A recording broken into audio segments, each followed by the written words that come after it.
疲れ様です。ヒロさんキッチンです。今日はですね、スーパーで買ってきたマグロのお刺身を極上にする方法をご紹介します。やっぱスーパーで買ってきた刺身ってお店のと比べると生臭かったりとか味が薄かったりしますよね。実はですね、ちょっとしたひと手間でお店みたいな極上の味になりますよ。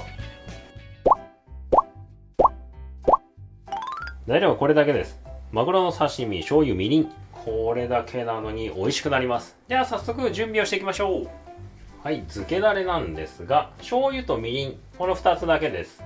で、このみりんはアルコール分が入っているので、レンジで温めるか、鍋で少し煮てアルコールを飛ばしてから醤油に混ぜます。今日はちょっと簡単にレンジでアルコール飛ばします。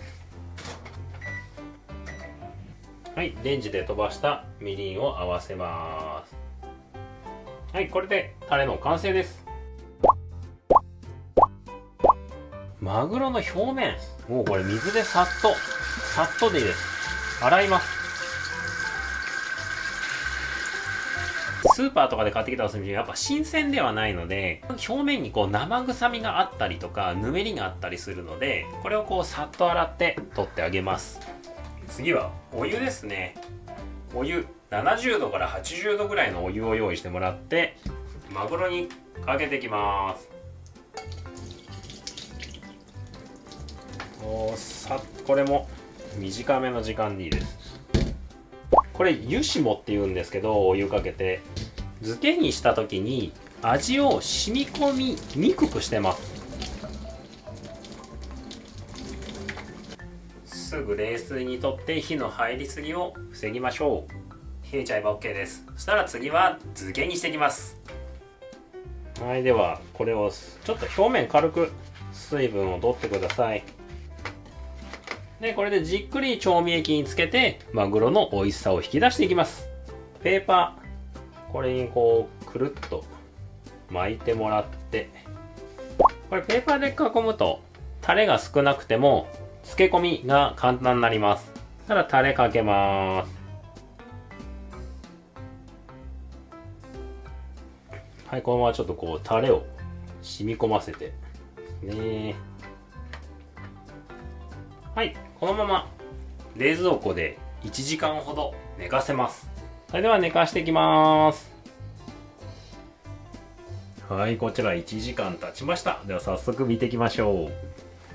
こういう端っこのところはちょっとこう角切りにしてちらし寿司なんかに、真ん中のいいところ、こういうところは刺身とか握りとかにもいろいろアレンジができるので柵でやるとお得です。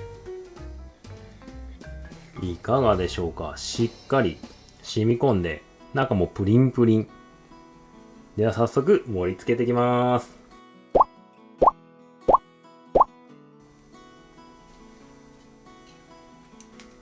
スーパーの刺身でもこんな感じになります。では早速いただきます。角煮。すごい魚の味が濃くなってますね。生臭みがゼロです。この魚の臭みっていうのがトリメチルアミンという物質なんですね。こう調味料で抜いてあげると生臭みが消えます。それで美味しくなるんですね。これ昔の人の知恵ですね。すごいです。自分でやっぱ柵でやるといろんな楽しみができて楽しいです。塩加減が今1時間漬けでちょうどいいぐらいですね。これ以上いくと少ししょっぱいかなって気がするので、もし長時間漬けたい場合はみりんの量を増やして少し甘めに作るとしょっぱくなりすぎません。いかがだったでしょうか。スーパーで買ってきた本当にこれ今日安かったんですけど 100g200 円のマグロがもうめちゃくちゃ美味しくなってます。これ家でできるなんてみたいなレベルになってます。これやっぱいろいろ魚って奥が深いですね。